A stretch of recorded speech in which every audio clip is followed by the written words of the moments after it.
ஒரு ஜாப் இன்டர்வியூல உங்க வீக்னஸ் என்னன்னு கேட்டா நம்மள பல பேர் சொல்ற ஒரு ஸ்மார்ட்டான பதில், நான் ஒரு பெர்ஃபெக்ஷனிஸ்ட். இது ஒரு பலவீனமா தெரியல, ஒரு கெத்தா சொல்ற மாதிரி தான் இருக்கு. ஆனா இந்த பெர்ஃபெக்ஷனிசம் நிஜமாவே ஒரு நல்ல விஷயமா, இல்ல நம்மள மாட்ட வைக்கிற ஒரு பொறியா? வாங்க இத பத்தி கொஞ்சம் டீப்பா பார்க்கலாம். கொஞ்சம் யோசிச்சு பாருங்களேன். நீங்க உங்கள ஒரு பெர்ஃபெக்ஷனிஸ்ட்னு சொல்லுவீங்களா? அதாவது எல்லாத்தையும் கச்சிதமா செய்யணும்னு நினைக்கிற ஆளா நீங்க? உங்க வேலையிலயோ படிப்புலயோ ஒரு சின்ன தப்பு நடந்தா கூட உங்களால தாங்கிக்க முடியாதா? நம்மள நிறைய பேரு பெர்ஃபெக்ஷனிசம் தான் சக்சஸ்க்கு ஒரு முக்கியமான வழின்னு நினைக்கிறோம். ஆனா இப்ப வர ரீசர்ச் என்ன சொல்லுதுன்னா, கதை வேற மாதிரி இருக்கு. நாம நினைக்கிற மாதிரி அதை எப்பவும் நல்லது பண்றதில்ல. இது நிஜமாவே நடந்த ஒரு விஷயம். ரெடிட்ல ஒரு யூசர் என்ன சொல்றாருன்னா, என் தெரபிஸ்ட் என்னோட பெர்ஃபெக்ஷனிசம்த டாக்ஸிக் பெர்ஃபெக்ஷனிசம்னு சொன்னாரு. ஏன்னா ஒரு வேலைய பெர்ஃபெக்ட்டா செய்யணும்னு நான் கவலைப்படுறதால அந்த வேலையை நான் செய்யாம விட்டுட்டேன்னு. இந்த ஃபீலிங் நம்மள பல பேருக்கு இருந்திருக்கும் இல்லையா? சரியா செய்யணுங்கிற கவலையிலேயே அந்த வேலைய ஆரம்பிக்காம தள்ளி போடுறது. சரி, இப்ப நம்ம பார்க்க போறதுதான் இந்த டாபிக்கோட ரொம்ப ரொம்ப முக்கியமான ஒரு பகுதி. இங்கதான் பர்ஃபெக்ஷனிசம் பத்தின நம்மளோட ஐடியாவையே மாத்த போறோம். அதாவது எக்ஸலன்ஸ்க்கும் பர்ஃபெக்ஷனுக்கும் என்ன பெரிய வித்தியாசம் பார்க்கலாம். Researchers model of excellencism and perfectionism அப்படின்னு ஒரு தியரி மூலியமா ஒரு முக்கியமான விஷயத்த தெளிவா சொல்றாங்க. அது என்னன்னா, எக்ஸலன்ஸ் தேடுறதும் பெர்ஃபெக்ஷனை தேடுறதும் ஒன்னு கிடையாது, ரெண்டுமே வேற வேற. இப்போ ஸ்கிரீன்ல பாக்குறீங்களே, இந்த ஒரு வித்தியாசம்னா இந்த முழு டாபிக்கோட ஹார்ட்டே. பாருங்க, எக்ஸலன்சிசம்னா என்ன? நம்மால அடையக்கூடிய ஒரு பெரிய டார்கெட்டை கொஞ்சம் ஃப்ளெக்சிபிளா முயற்சி செஞ்சு அடையிறது. இது ஒரு பாசிட்டிவான பயணம் மாதிரி. ஆனா பெர்ஃபெக்ஷனிசம் அது அப்படி இல்லவே இல்ல. அது தொடவே முடியாத, தப்பே இல்லாத ஒரு ஸ்டாண்டர்டை நோக்கி விடாப்பிடியா ஓடுற மாதிரி. இன்னும் சிம்பிளா சொல்லணும்னா, எக்ஸலன்சிஸோட கோல் என்னன்னா, ஒரு ஹை குவாலிட்டி வேலைய முடிக்கணும். கிரேட், சூப்பர், சக்சஸ்ஃபுல், இந்த மாதிரி வார்த்தைகள் தான் அதோட டார்கெட். இது பாசிட்டிவான, நம்மளால அடையக்கூடிய ஒரு விஷயம். ஆனா இன்னொரு பக்கம் பெர்ஃபெக்ஷனிசத்தோட கோல் என்னன்னா, தப்பே இல்லாத ஒரு வேலைய செய்யணும், குறையே இல்லாத, துல்லியமான, தவறே இல்லாத, இந்த மாதிரி வார்த்தைகள் தான் டார்கெட். இங்க சின்ன தப்புக்கு கூட இடமே கிடையாது. இது ரொம்பவே ஸ்ட்ரிக்டான, நம்மளால அடையவே முடியாத ஒரு நிலைமை.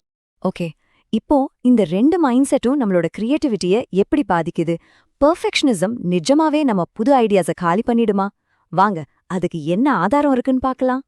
ஒரு யூனிவர்சிட்டி ஸ்டூடெண்ட்ஸ் கிட்ட பண்ண ஒரு ஸ்டடியில என்ன கண்டுபிடிச்சாங்கன்னா, எக்ஸலன்சிசம் மைண்ட் செட் இருந்தவங்க கிரியேட்டிவ் டாஸ்க்ல நிறைய பதில்கள் சொன்னாங்க. அது மட்டும் இல்ல, அவங்க சொன்ன பதில்கள் ரொம்ப ஒரிஜினலாவும் இருந்துச்சு. ஆனா பர்ஃபெக்ஷனிசம் இருக்கே, அது புதிய அனுபவங்களுக்கு தயாரா இருக்கிற ஒரு முக்கியமான குவாலிட்டியோட நெகட்டிவா கனெக்ட் ஆகியிருந்துச்சு. அதாவது புதுசா எதையாவது ட்ரை பண்ணா அவங்க ரொம்பவே தயங்குனாங்க. கிரியேட்டிவிட்டி குறையிறது ஒரு பக்கம் இருக்கட்டும், இந்த பர்ஃபெக்ஷனிசத்துக்கு நாம கொடுக்கற உண்மையான விலை என்ன தெரியுமா?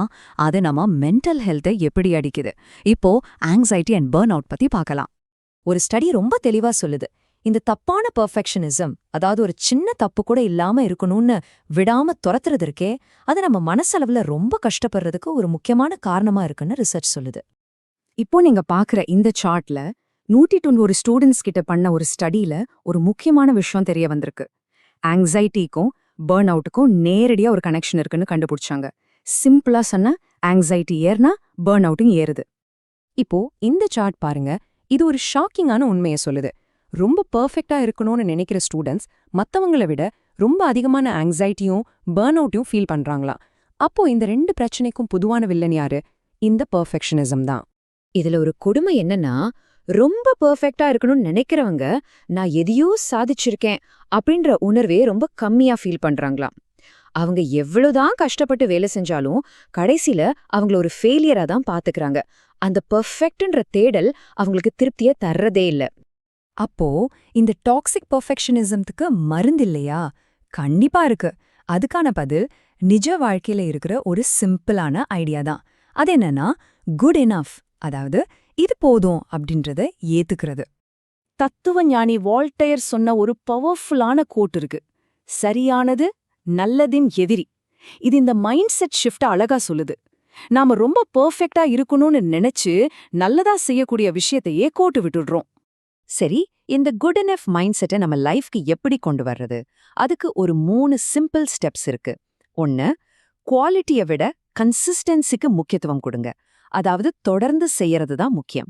2, ஒரு வேலைய பெர்ஃபெக்ட்டா முடிக்கணும்னு நினைக்காதீங்க, முடிச்சா போதும்னு நினைங்க. ஏன்னா ஒரு வேலைய செஞ்சாதான் அதுல முன்னேற முடியும். 3, முதல்ல செய்யறத ஒரு டிராஃப்ட் மாதிரி நினைச்சுக்கோங்க, அப்புறமா அதை சரி பண்ணிக்கலாம். சோ இந்த முழு டிஸ்கஷன்ல இருந்தும் நாம எடுத்துக்க வேண்டிய முக்கியமான விஷயம் இதுதான். உங்க ஸ்டாண்டர்ட்ஸை குறைக்க சொல்லல, பெர்ஃபெக்ஷனால வர்ற அந்த முடக்கத்தை விட்டுட்டு ஆரோக்கியமான ஒரு முயற்சி, அதாவது எக்ஸலன்ஸத்தை ஏத்துக்கிறது தான் நம்ம கோல். சரி, இந்த டாபிக்கோட கடைசியில நான் உங்ககிட்ட ஒரு கேள்வி கேட்கறேன்.